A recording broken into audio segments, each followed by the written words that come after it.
এরপরে প্রশ্ন হলো, ফুটবল খেলা এবং দেখা জায়েজ আছে কিনা? ফুটবল খেলা এবং ফুটবল দেখা শর্ত সাপেক্ষে জায়েজ আছে, শর্তের অনুপস্থিতিতে জায়েজ থাকবে না।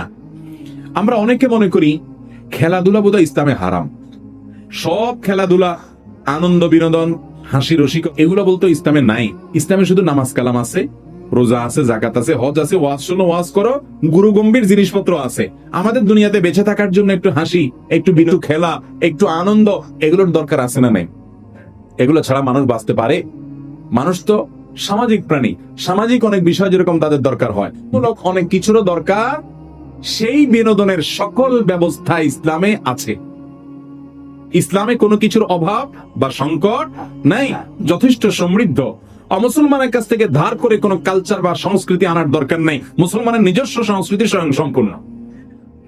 যেমন সাল্লাল্লাহু আলাইহি ওয়াসাল্লাম, তিনি কবিতা আবৃত্তি করার জন্য অনুমতি দিতেন।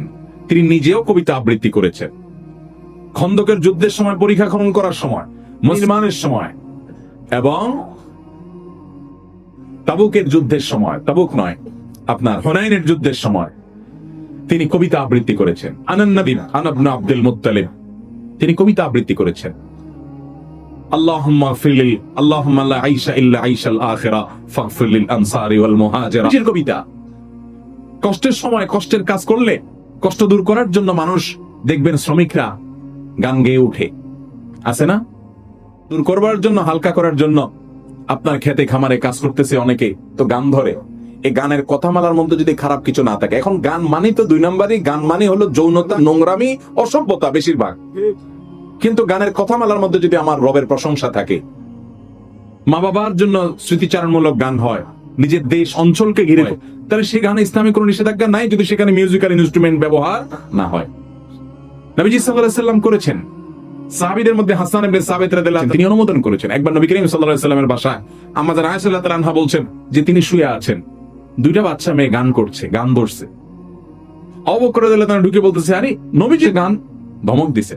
নবী করিম সাল্লাল্লাহু আলাইহি ওয়াসাল্লাম উঠে এসে বলছেন, দাও হোমা, তাদেরকে গান গাইতে দাও।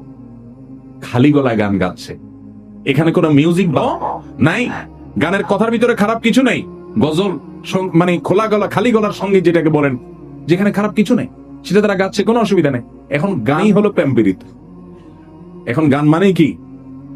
আরে প্রেম প্রীতি নামে অবৈধ যত সম্পর্ক আছে, এগুলোর যত গান আছে, এগুলাও দেখেন, এগুলো মানুষকে আরো অশান্তিতে নিয়ে যায়। এগুলো শান্তি, এই জন্য প্রেম প্রীতির যত গান আছে দেখবেন, জ্বলে গেল রে, পুড়ে গেল রে, শেষ হয়ে গেলাম রে, মরে গেলাম রে, ওই কপাল পড়া আসলে শেষ হয়ে যায়, ধ্বংস হয়ে যায়, ওর দুনিয়া বরবাদ, আখিরাত তো বরবাদ। কিন্তু আপনি যদি আল্লাহর প্রশংসায় গান গান, দেখবেন দিলটা ভালো লাগতেছে। আমাদের নবীর প্রশংসা, নবীর হাম পড়েন, দেখবেন দিলটা ভালো লাগতেছে, আপনার মনটা ভালো লাগতেছে। এগুলো নিষেধ না, এই বিনোদনে সেখানে মিউজিক থাকতে পারবে না। কথার মধ্যে গানের খারাপ কিছু থাকতে, ছেলেরা ছেলেদের মধ্যে গাইবে, মেয়েরা মেয়েদের মধ্যে গাইবে, বাচ্চারা যে কোনো জায়গায় গাইবে, বিয়ের অনুষ্ঠানে বিশেষ করে সেখানে মিউজিকের ব্যবহার থাকবে না। এখন তো আমরা মিউজিক দিয়ে ডেক সেট বাজাই, যেটা হারাম। ভাইরামা, খেলাধুলা হিসাবে ইসলামে নবী করিম সাল্লাল্লাহু আলাইহি ওয়াসাল্লাম একবার বাজারে গেলেন, যায় দেখলেন দুই দল তারা শুটিং প্রতিযোগিতা করতেছে, তীর মারার কম্পিটিশন করতেছে দুই দল। নবী করিম সাল্লাল্লাহু আলাইহি ওয়াসাল্লাম যে বললেন, আমি অমুক দল, দাও তোমরা খেলা চালাও।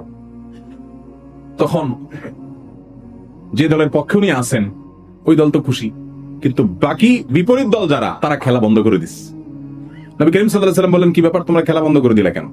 বলে, ইয়া রাসূলুল্লাহ, আপনি ওই দলে আছেন, আপনি ওদের পক্ষে যখন আছেন তখন ওইদিকে কিভাবে? তখন নবী করিম সাল্লাল্লাহু আলাইহি ওয়াসাল্লাম বলেন, ঠিক আছে, আমি দোনো দলের সাথে আছি, তোমরা খেলো, তারপরও তোমরা খেলো। এই তীর মারার প্রতিযোগিতা এলাও করেছেন। মসজিদে নববীর আঙ্গিনা ইথিওপিয়ান সাহাবীরা, নিগ্রো সাহাবীরা খেলাধুলা করছে। আম্মা জান আয়েশা বলেন, আমাকে একটু নিয়ে যান, আমি দেখবো।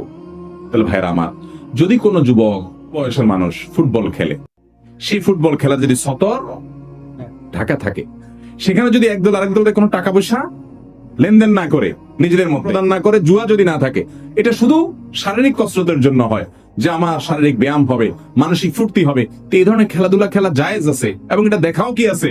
তো টেলিভিশনে যে খেলা আপনি দেখেন, সেখানে শুধু খেলাও দেখেন না, আরো কিছু দেখেন, বরং খেলার চাইতে অখেলাই।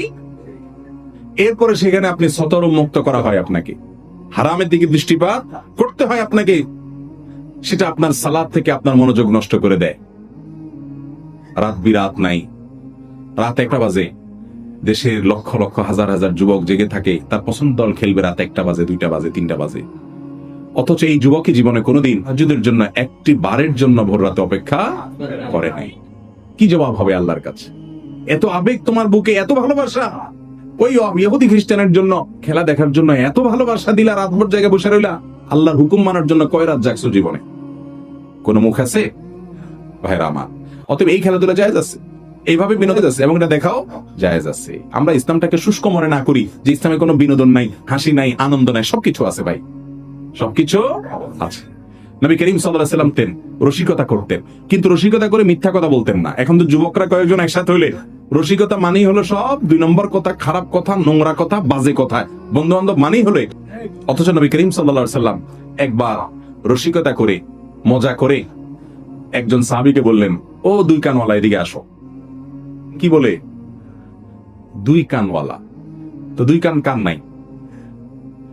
এটা বলে তিনি মজা করলেন, সবাই একটু আনন্দ পেলেন।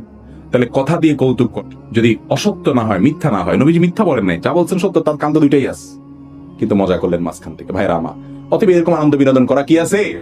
কোন এক সফরে আম্মা জান আয়েশা রাদিয়াল্লাহু তাআলা আনহা এবং অন্য সাহাবীরা সবাই ছিলেন। সবাইকে বললেন, সবাই দৌড়াদৌড়ি প্রতিযোগিতা করো, কম্পিটিশন করো, দৌড়াদৌড়ি। এটা এক ধরনের খেলা, দৌড়াদৌড়ি করো, কে আগে যেতে পারে, টার্গেট ঠিক করে, রেসিং। এবং আয়েশা রাদিয়াল্লাহু তাআলাকে বললেন, আসো তুমি আমার সাথে কম্পিটিশন করো। তো একবার নবী করিম সাল্লাল্লাহু আলাইহি ওয়াসাল্লাম আগায় গেছেন, আবার স্ত্রীর জিতে দিয়ে বলছেন আগেরটার বিনিময়ে এটা কাটাকাটি। তাহলে বোঝা গেল এই খেলাধুলাগুলো ইসলামে আছে না নাই? যুবকরা কোথায় যাচ্ছি, কোথায় যাচ্ছি? অমুসলিমদের কাছ থেকে ধার করার দরকার নেই, আমার ইসলামের সবকিছুই আছে, শুধু অনুসরণ করা দরকার। আল্লাহ আমাদের বোঝার তৌফিক দান করে।